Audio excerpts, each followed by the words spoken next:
Have you guys heard about Saint Joseph of Cupertino, who's one of those saints? If his life wasn't well documented by the church and written down, it would sound like medieval folklore. So basically, in his early life, he was considered a slow child who couldn't do anything right. Born in a small town in southern Italy, Joseph was sickly, absent-minded, and not particularly bright by human standards. As a child, he was often in daydreams and forgot simple tasks, earning the nickname Bocca Aperta, meaning gaping mouth. So he was apprenticed as a shoemaker but failed at it.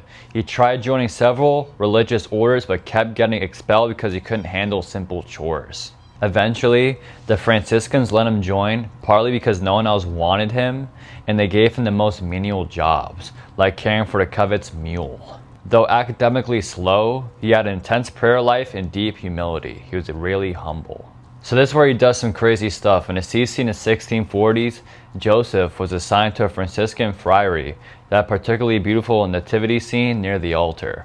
It was Christmas Eve and the church was packed for midnight mass. As the choir sang the Gloria, Joseph's eyes fell on the statue of the baby Jesus in the manger. Witnesses said his face lit up with joy like a child seeing a long-lost friend. He let out a gasp, went into deep ecstasy, and suddenly rose into the air. Without touching the altar, he floated across the sanctuary, picked up the statue of Jesus, and held it tightly to his chest, tears streaming down his face. Still hovering, he gently rocked the statue as if it were alive, whispering words no one could quite make out. After several minutes, he slowly descended, replaced the statue, and knelt motionless in prayer until the trance ended. What makes this remarkable is this happened in public, with dozens of friars, townspeople, and even local officials watching.